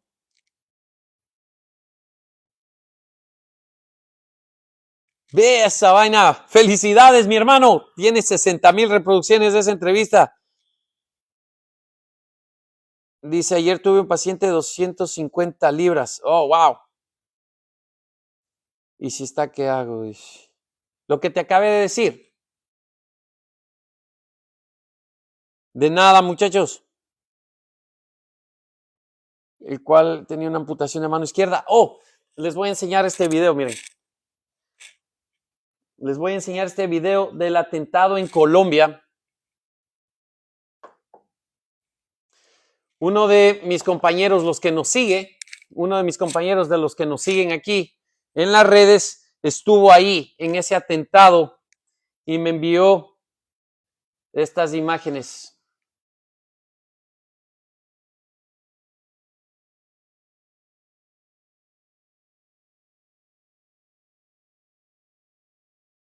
Uy, no son estas, pues. No, tampoco. Uy.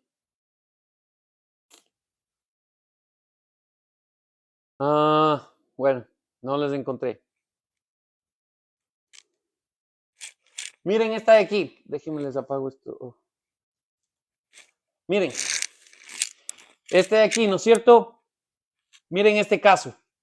Esto es justamente lo que estamos hablando en el estudio de este capítulo, señores. Paciente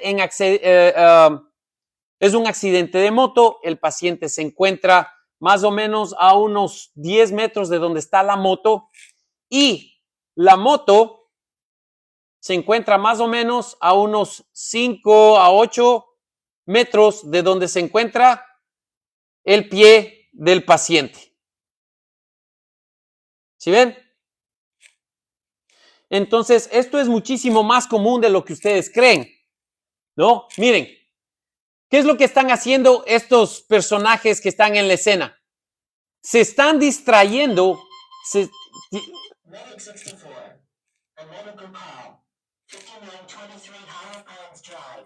Si ven lo que está pasando con ese paciente, se están distrayendo con las heridas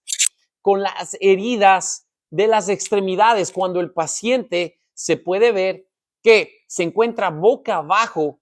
Entonces, señores, nuevamente, lo que estamos aprendiendo aquí es que ustedes le den la prioridad, señores, a las prioridades, que son al X de tener la hemorragia A, B, C, D. Pero si ustedes van a detener la hemorragia de este paciente, que se nota ¿no? Que está teniendo el sangrado, no lo puedes hacer en una posición supina. No se puede hacer una intervención en este paciente que está en una posición supina y se encuentra letárgico. Ya se encuentra letárgico, está pálido, sudoroso, frío, letárgico, se encuentra ya en un estado de shock, ¿no es cierto? No lo puedes mantener así. ¿Por qué? Porque quieres inmovilizarle la pierna. Esto es parte de la ignorancia de cómo tratar un tipo de paciente politraumatizado, especialmente en un accidente así de severo, ¿no es cierto? Le vamos a poner nuevamente, miren, ahí está la pierna, sí le vieron, ¿no es cierto? Perdón, el pie. Ahí está el pie. Lo van a ver nuevamente, miren.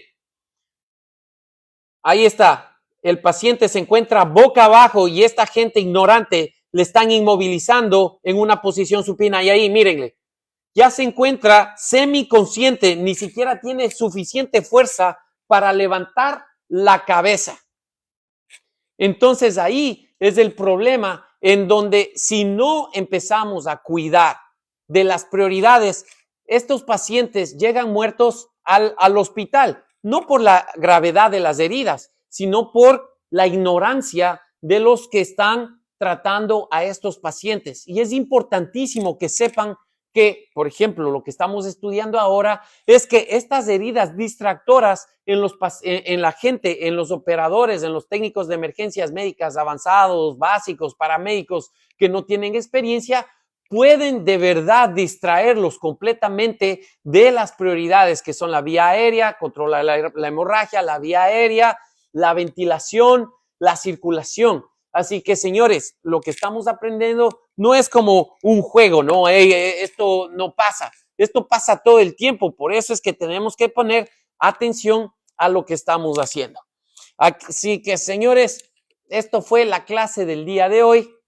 Exactamente, sí, señor. La sangre, controlar el sangrado, el pie directamente a una bolsa y después de esa bolsa la metemos en otra bolsa con hielo.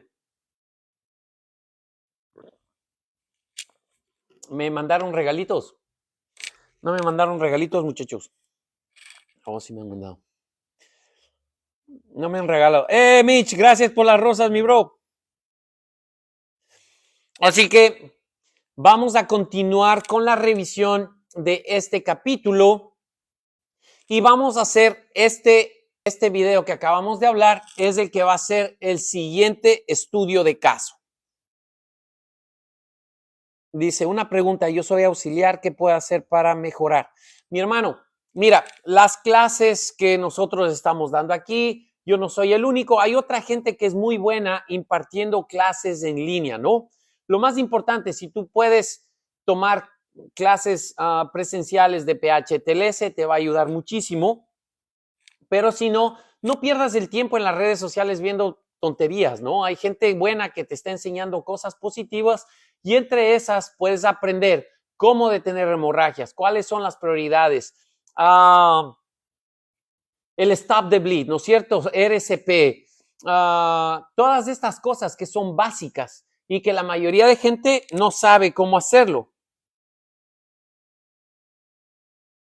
Dicen una quemadura de mano por fuego de segundo o tercer grado, ¿qué se hace? Pues nada, tranquilo, solamente se le pone gasas, ¿no? Y le mojas con solución salina y le transportas a un centro de salud. Si es que es de tercer grado, yo lo llevaría directamente a un centro de trauma o a un centro nivel 2, ¿no? No le vayas a llevar a un centro 3 o a uno de salud así, porque una quemadura de tercer grado va a necesitar, no es de muerte, no se va a morir, pero va a necesitar atención inmediata. A ver si es que se puede salvar esa extremidad o va a necesitar una amputación, ¿no?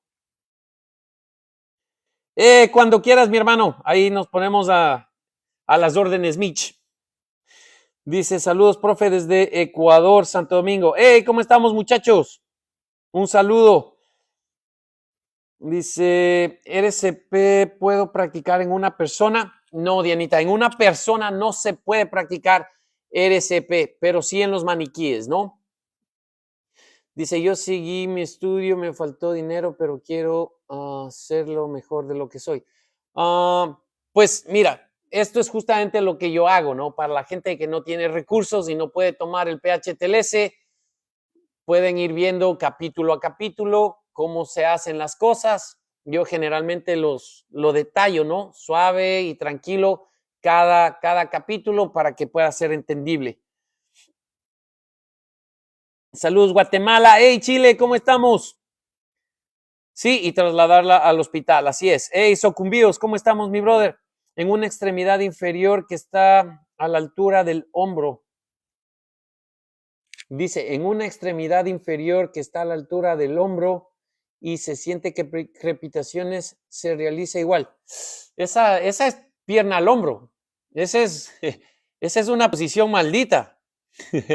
Esas piernas al hombro, señor.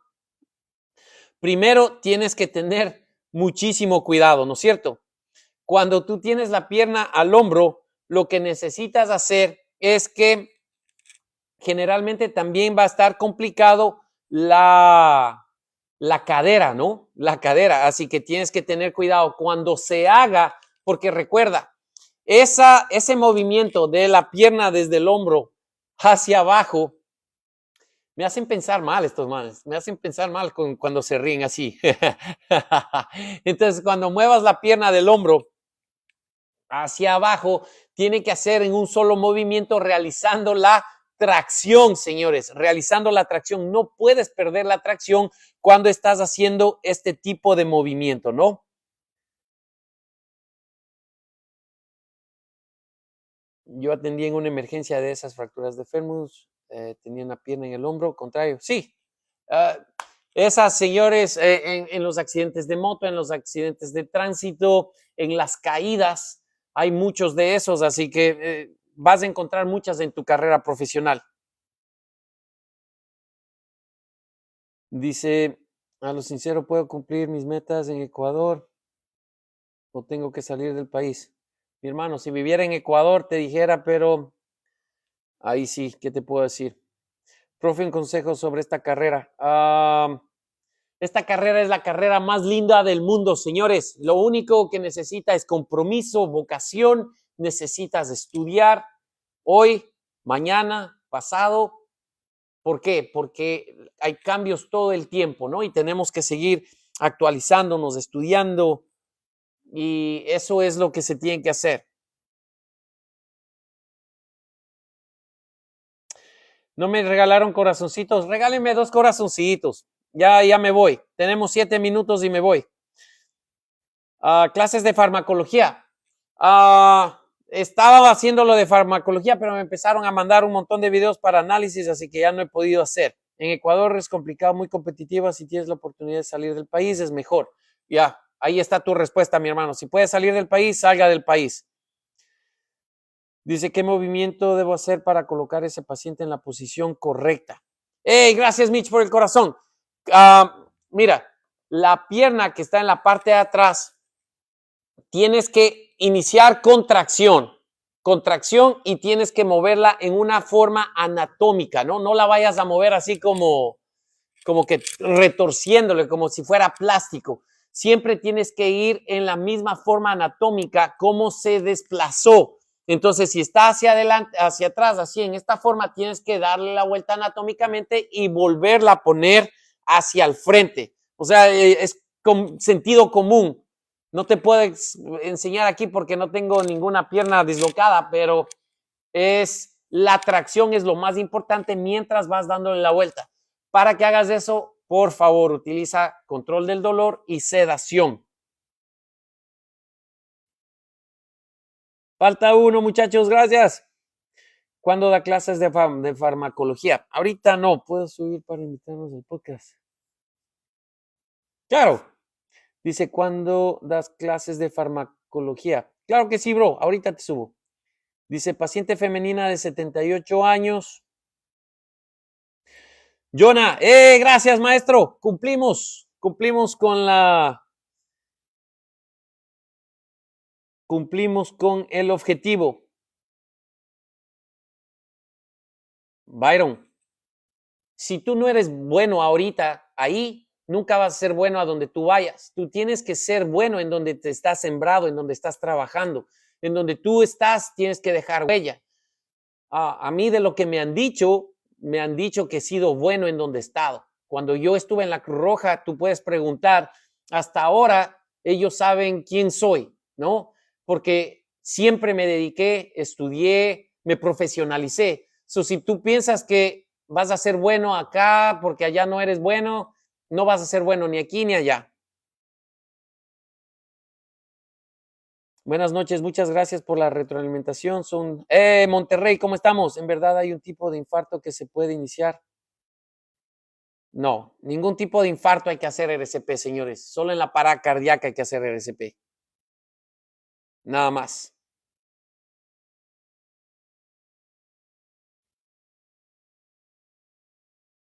Infarto y paro cardíaco no son similares. No, no es lo mismo. El infarto es una isquemia en parte del corazón. O sea, no hay circulación de sangre por las arterias coronarias en el corazón. Eso es un infarto.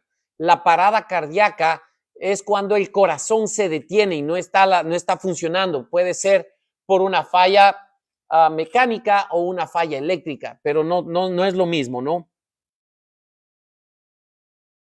No tienes de qué disculparte, mi hermano. La cuestión es que tú tienes que siempre tratar de buscar la excelencia en donde tú te encuentres, ¿no? No importa el lugar. Lo que importa eres tú, tus valores, quién eres tú, sin importar el lugar. La integridad, ¿no? A eso se llama integridad. No importa el lugar donde te encuentres, siempre vas a tener buenos valores.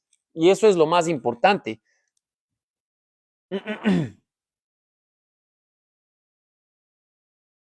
Saludos a Bolivia. Bueno, muchachos, cuídense mucho. Les mando un abrazo grande, gigante. Espero que Dios me los bendiga. Oh, ahí está, ya te encontré. Mitch. Ahí estamos. Vamos a darle paso a Mitch para que os haga una invitación. Por ahí. A ver si ahí me ven ya ¿Ya me ven ahí, amigo? A ver, déjame ver si ahí me ven ya. Ya me ven ahí. Ahí te escucho, mi brother. ¿Qué onda, amigo? ¿Cómo estás? ¿Cómo te va? Aquí no. Trabajando a lo loco, ven. Una parada, una casi parada cardíaca. Me llamaron por una parada cardíaca en la mañana, pero antes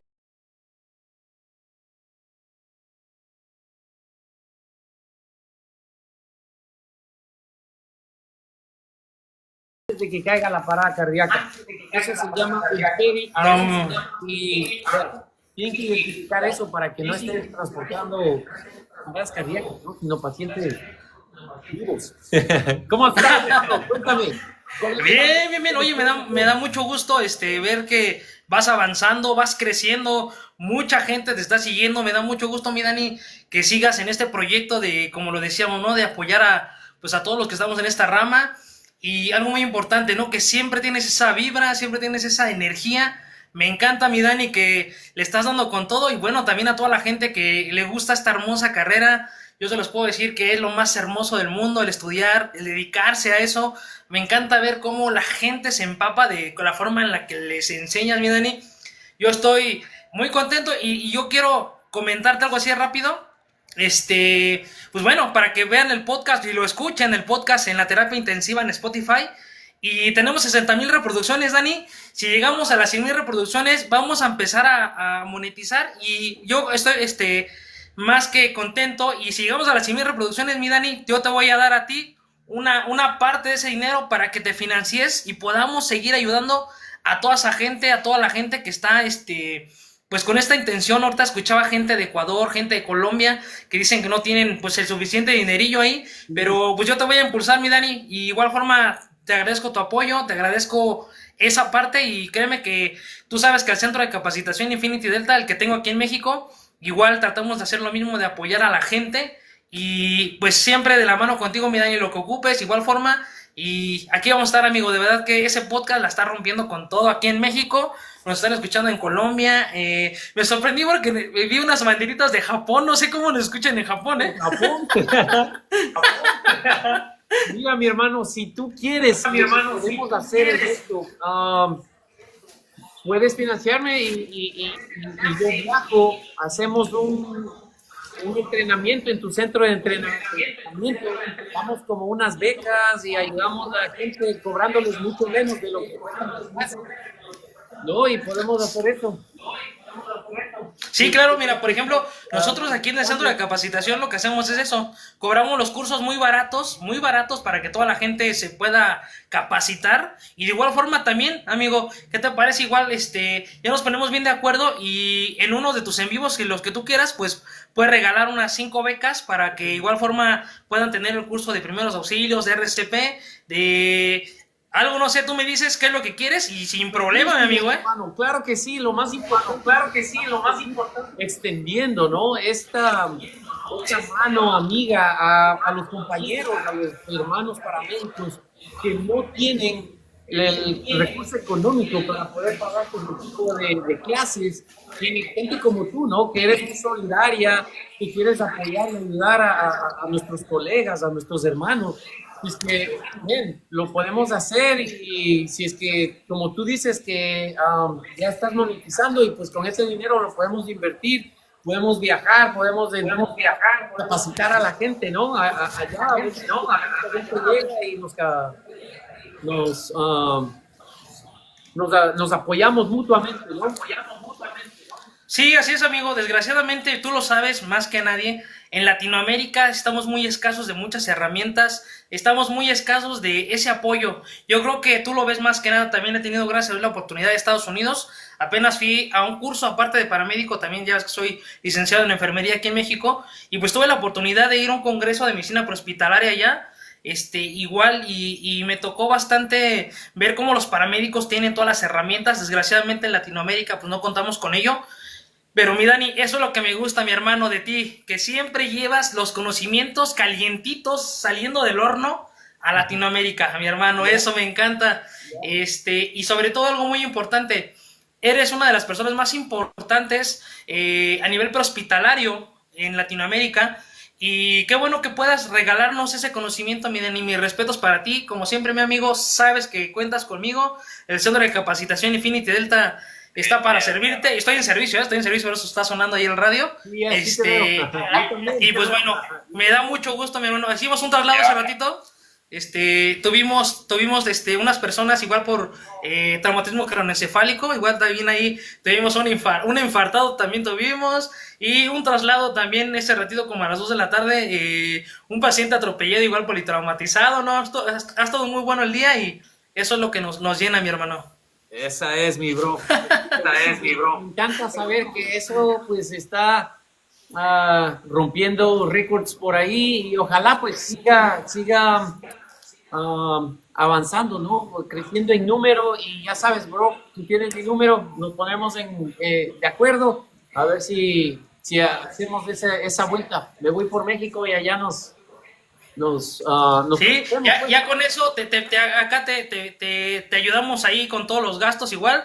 Digo, por eso yo le pido a todo tu público, a toda la gente que nos siga, que escuchen el podcast para que empiece a monetizar más. Y con esa monetización, mi hermano, apoyarte en este proyecto, que es un proyecto que traes inigualable. Fíjate que el otro día, así de rápido, estaba platicando con una persona que este amigo es de España.